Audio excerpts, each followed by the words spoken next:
true. The names have been changed to protect the innocent.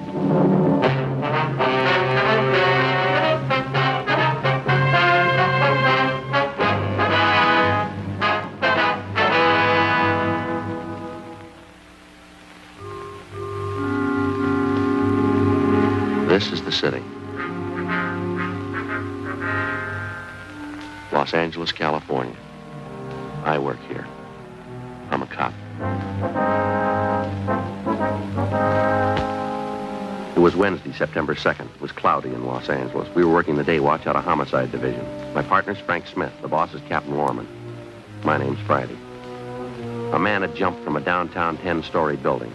We checked what evidence we had, but we were still unable to get an identification. Before we could proceed with the investigation, we had to know who he was and why he jumped.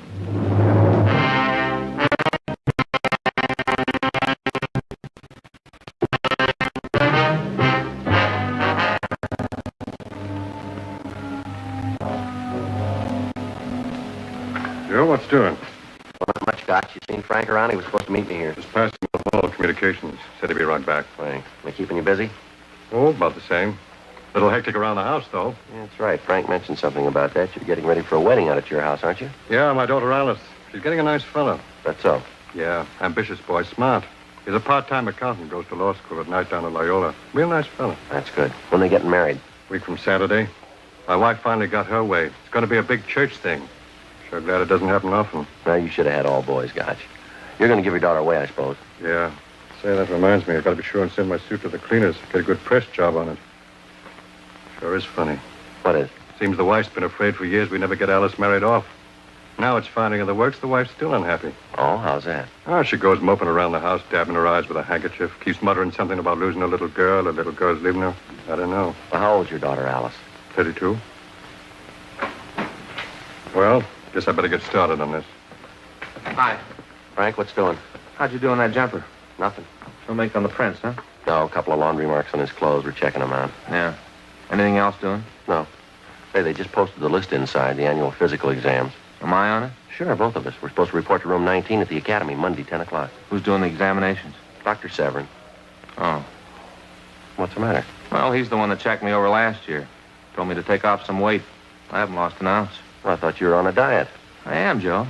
Even got one of those little calorie gizmos. You know, it tells you how many calories and everything. Yeah, I heard of them. Doesn't do any good. I'm still gaining. Well, it seems to me if you keep count, you should lose some weight. You know me in addition, Joe. How about some lunch, huh? Hot shot. I got it.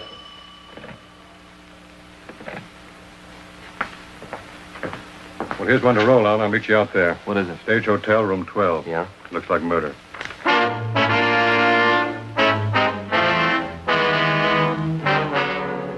$11:55 a.m. We located the Stage Hotel on West Howard Street, half a dozen blocks from the City Hall. It was in the heart of the Skid Row district, a white stucco building, 3 stories.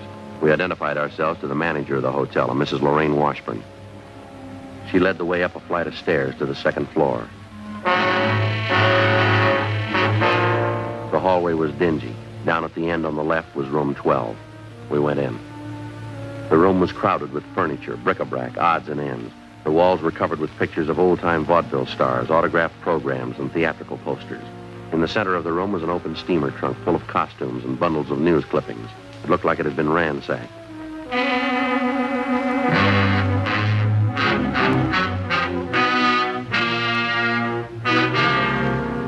Tied to a chair was the body of a woman. She looked to be about 30 years of age, red hair. She'd been badly beaten about the face and head.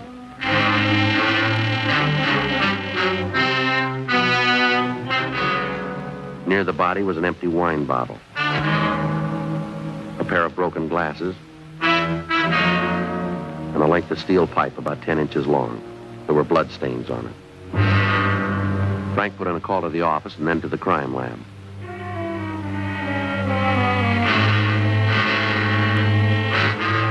The landlady identified the victim as Thelma Porter. We asked the landlady what time she discovered the body. About 11:40 this morning. Just where it is now, Sergeant. Nothing's been touched. I haven't mentioned it to anyone in the hotel. Poor thing. How long had the victim been staying here at the hotel, Miss Washburn? Thelma? Oh, at least 2 years. Maybe a little more than that. Isn't it a terrible thing? It just doesn't make sense. How do you mean, ma'am? Thelma didn't have any money. She was just like most of the people I have here, stage folks. They're all older people. Most of them don't work too often, live from hand to mouth most of the time. I see. Did Thelma Porter live in this room here alone? Yes, that's right. This is a single. Thelma used to be married. Her husband died in the East about 10 years ago, I think. Name was Carl.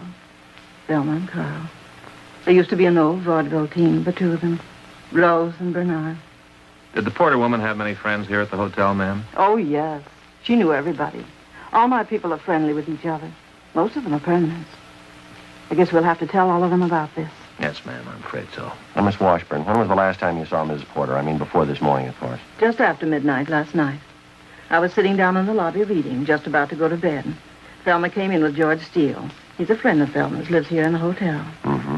Thelma said goodnight and came upstairs here to her room. George and I sat a bit and talked, maybe 10, 15 minutes.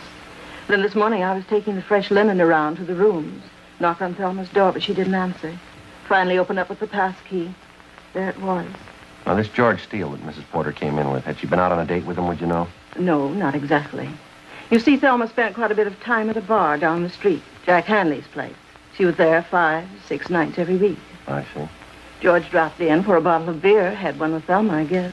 Then the two of them came back to the hotel together. Did she have any visitors last night, do you know? No, sir, I don't. Does she have any enemies that you might know of? Maybe somebody she didn't get along with? No, nobody I know of. And you can't think of a reason why anybody'd want to kill her. I don't know. Maybe somebody thought she had money. She didn't. Not even enough to bury her. I don't know what's going to happen. Frank, Joe. Hi, Don. Hi. Gosh, this is Mrs. Washburn, the manager. How do you do, Mr. Washburn? How do you do? This is it.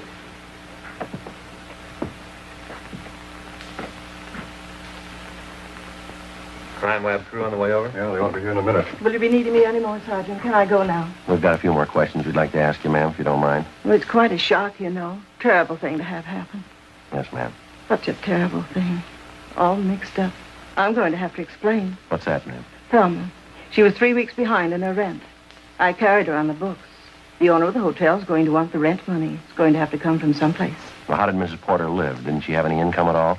She worked occasionally, odd jobs. Then she'd have the unemployment insurance. Even that ran out on her 2 or 3 weeks ago. I see. There's no reason in the world for it, Sergeant, killing Thelma. She wasn't too young or very pretty. She wasn't worth anything. She didn't even have a decent coat to go out in. Yes, ma'am. That trunk over there, full of papers. That's all she had. What sense does that make? I don't know, ma'am. We haven't started checking yet. Her clothes, a couple of scrapbooks. Nobody'd kill her for that. Pile of old news clippings. I don't know. It's been done for less.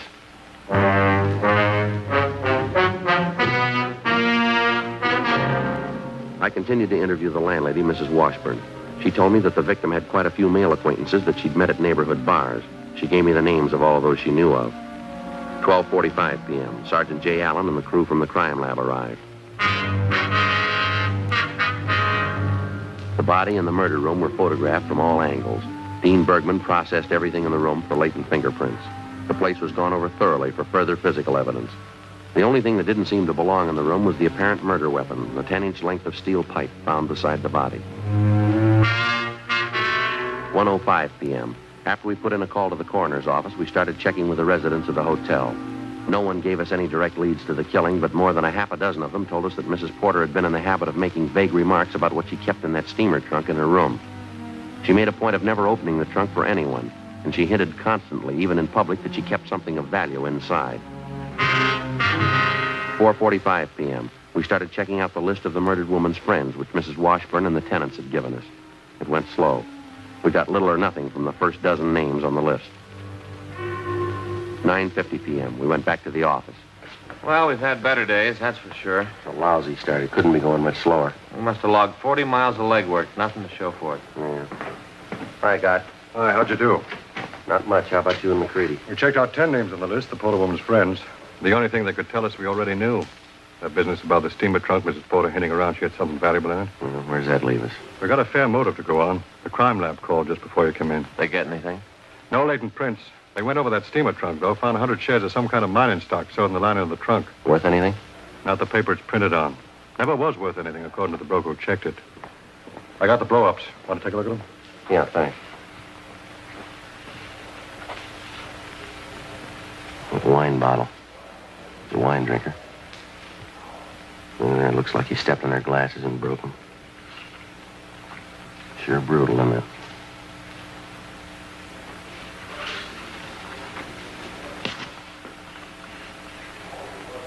Sure prowled the trunk, didn't he? It sets up the motive pretty well. The Porter woman spent plenty of time at bars. She had a lot of men friends. We know she did a lot of talking about the nest egg she was supposed to have locked up in that trunk. So one of her boyfriends believed her, went up to have a look through the trunk, didn't know she was in the room, had to kill her. It's a good possibility. Oh, we got the word from the coroner's office, by the way. Yeah, what'd they have to say? Cause of death was multiple skull fractures. They're sure they linked the pipe as a murder weapon. Mrs. Porter died about 4 a.m., they figure. Killer sure gave her a vicious beating. Looks like more legwork, huh? I wish it was an easier way. For every bar she drank at, everybody she talked to, we'll have to check them all. You know, there's just one thing that's got me stopped, Joe. Yeah, what's that? Thelma Porter. Don't you think she had an idea that mining stock was worthless? Yeah, I guess she did. Why'd she hang on to it? Why did she even keep the stock around? I don't know, Gotch. The only thing she had left were the scrapbooks, a couple of theater posters. Yeah. She knew they'd never pay off.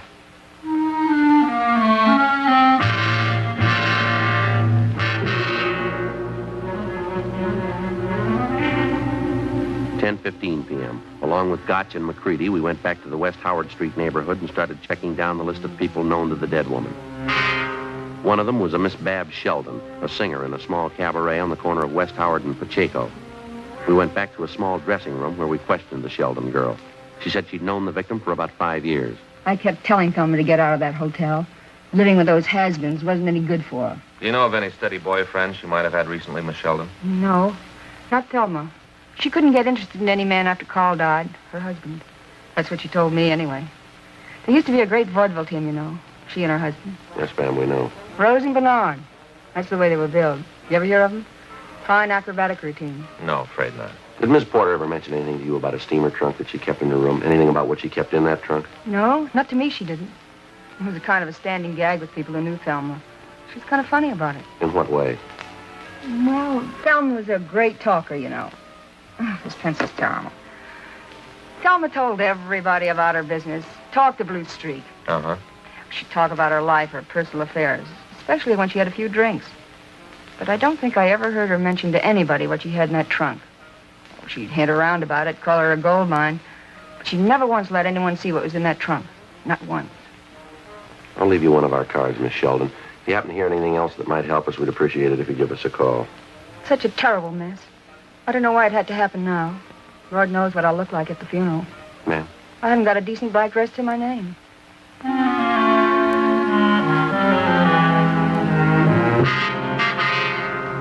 "1 a.m. We checked back into the office to a prearranged meeting set up with Gotch and McCready. Hi. Gotch? Anything?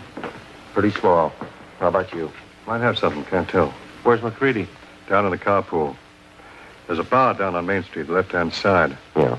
Porter woman used to go there quite a bit, according to the bartender. Most of the regular customers know her. Uh-huh.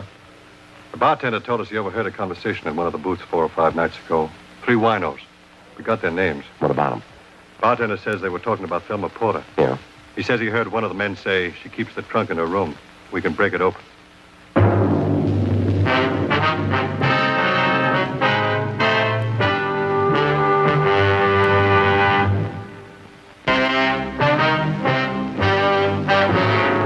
Thursday, September 3rd, 8 a.m.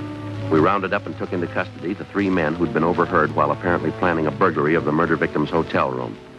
Together with Sergeant Jack Gotch and Sergeant Jack McCready, Frank and I had little trouble locating the 3 men and bringing them in for questioning. They were fairly well known along Skid Row, and they immediately took the attitude that they had nothing to hide. We went along with them. We questioned them individually and together. Meantime, their rooms were being searched. No leads. 2 of the men were brothers, John Parkson and Arnold Parkson. The 3rd man was Harold Young. All 3 listed their occupations as part-time laborers, unemployed. All 3 had records: vagrancy, disorderly conduct, petty theft. We questioned Harold Young first. Then Arnold Parkson. They both had alibis. Their stories made sense, no conflicting statements. We interrogated the other Parkson brother, John. Same result. Well, it could have been, yeah. That trunk of Thelma's was kind of a gag around town. You know. We yacked about it a lot. Everybody kidded about it. We even used to rib Thelma. Tell her we're going to break in it some night. Find all the loot she had put away. Just a gag. I'm going to tell you something. We told this to the other two. We got an idea it was more than a gag in the case of you three. We got evidence to back that up. If you want to add anything more to your story, now's the time to do it, fella. I don't think I'm getting the pitch right, Sergeant. I told you everything. I don't know what kind of evidence you got, but I'm clean. I know that much. Maybe I booze it up some, but I don't run with heavies. Murder's way out of my line. That's your story, huh? What else can I tell you? Go.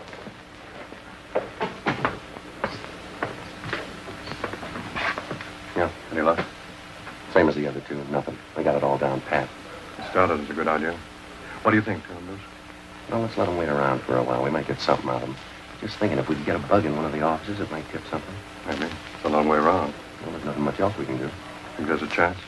It's a small one. Let's don't count too much on it. We checked with Captain Lorman's office, and we got permission to have the office bugged. We put in a call to the crime lab and asked them to install listening equipment in the captain's office as soon as possible. They told us that they'd have the sound crew go to work on it immediately. Under the pretext of further questioning, Sergeant Jack Gotch and Frank took the suspects down the hall to the interrogation room where they would be held until the sound men could finish rigging up the equipment.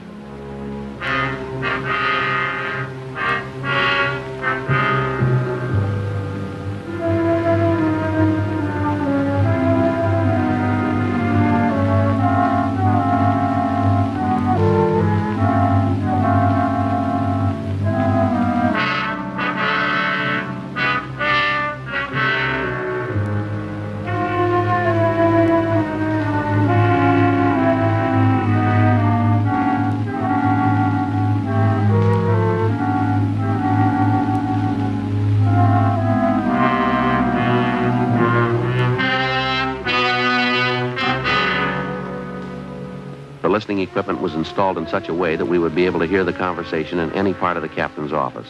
Recording equipment and 2 sets of earphones were set up in the locker section off the squad room so that we could monitor the conversation between the 2 suspects. First, we had the 2 Parkson brothers, John and Arnold, placed alone in the captain's office. We listened to them talk between themselves for half an hour. They didn't say so directly, but we caught inferences that each brother doubted the other's innocence of the Thelma Porter killing. At 1:30 that afternoon, we took Arnold Parkson from the captain's office and had Harold Young take his place. Carlson will be feeding us again. I think I'll tell them off when they come in here. Keeping us waiting like this. Yeah. You'll tell them all. They'll keep us waiting much longer, and I will. Will you stop using that comb? You know any lawyer? We'd get out of here in a hurry with a lawyer. It costs money. We don't need one. Just hope you're sure about it, Harry. I what? You're not mixed up in it. The killing. What do you mean, am I sure of it? I told you. Just be sure, that's all. I don't want any part of it if you are. Yeah, well, you be sure, too. You and your brother. You always look at me when something happens. Don't go saying me and my brother. We've never been in any heavy stuff. Killings. No part of it. Listen, I'm going to tell you something. We shouldn't be talking about killings in here. Why not? Sometimes the cops wire these rooms. Oh, you're out of your mind. You've been reading too much fiction. Yes, they do. They can hear everything you say. They don't have time to wire anything. I've been here all day. I'm going to look around. I'm taking no chances. I don't want to get involved in anything.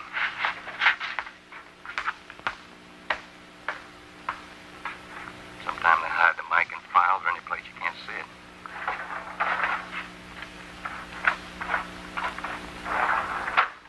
You're crazy. I'm not taking any chances. I'm going to check everywhere. Sometimes they put them on the chairs. What do they do, broadcast it? Where's the wire? They hide the mic on the edge of a desk. I've heard of that, too. Let's see. Better get in there.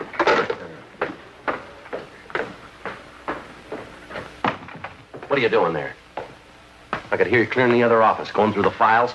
I thought I told you to stay put in that chair. Yes, sir. Why aren't you there? Sit down. If I'd have wanted you to prowl the office, I'd have told you. Now, both of you, stay put in those chairs, you understand?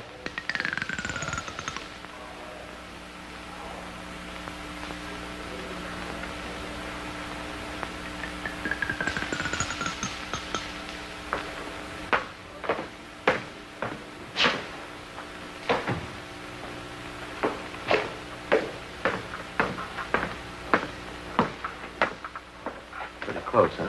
Yeah.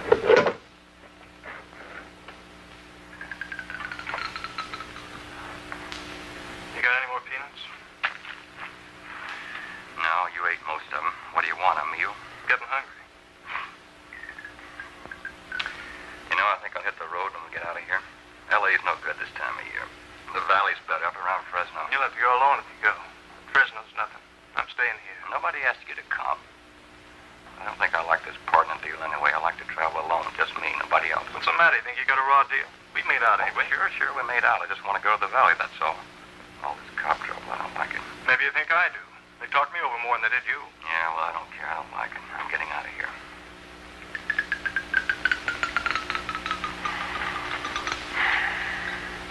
What's the pitch, Harry? You got nothing to cover up for, have you? What do you mean, cover up? Of course not. I want to jump this town, that's all. Something wrong in it? You started talking about getting in the trunk the other night. Porter dame's trunk. You're crazy. Your brother Arnie did. Oh, it was you, I remember. You sure about that killing, Harry? You weren't in it? Listen, don't go talking to me like that. I never started any talk about getting in the trunk. And what are you getting mad about, huh? I didn't say anything. All right. I'm trying to get smart, that's all. Asking me about the killing. I was in bed. Don't try getting smart with me. All right, you're so sure. What are you getting mad for? I was sleeping in the bed, and you know it. Trying to get smart. How am I so sure it wasn't you? It could have been. Sure, it could have been all of us. Let's forget it. All right. I just want to keep it straight, that's all. You got a smoke? Yeah. Haven't had any since this morning. Lousy cops. I'm going to read them all. Sure. You think they have something on us? Keeping us cooped up in here. Yeah. Some dame gets knocked off. Why do they have to check on us?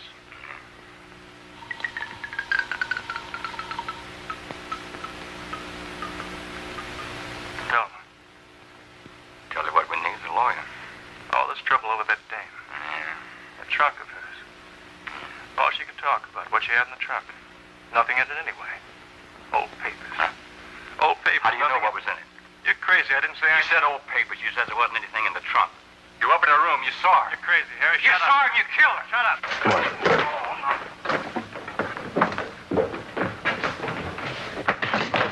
All right, that's enough. Come on. That's enough. It's him. He knew about the trunk. He killed her. He's lying. Can't you see that? He's lying. That's enough. He knew about the trunk, Sergeant. He was sitting there. He said old papers in the trunk. He must have killed her. He's lying. Trying to cover up. That's what he's trying to do. He's lying. Look, there's a dictaphone in the room. We heard you. No, you didn't. It's recorded. We'll play it back for you. Yeah? That's right. I didn't mean it. I didn't mean any of it. She wasn't supposed to be in her room. It wouldn't have happened if she wasn't there. All right, why'd you do it? I don't know. I just wanted to see what was in that trunk. She was going to scream, so I hit her with a pipe. She was suffering, so I killed her. I didn't want her to suffer. It was just one thing on top of another. When I went there, I didn't even think about killing her. Just wanted to see what was in the trunk. Just wanted to look. I had to find out. I guess you know. Papers. Old pieces of newspapers, that's all.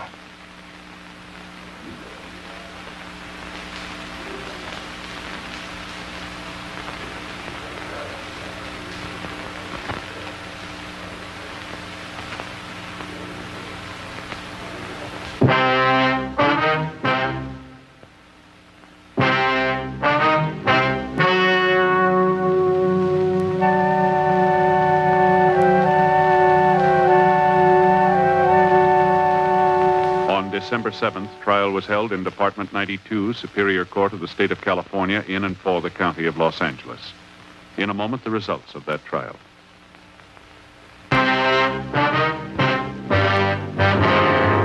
The suspect was tried and convicted of murder in the first degree.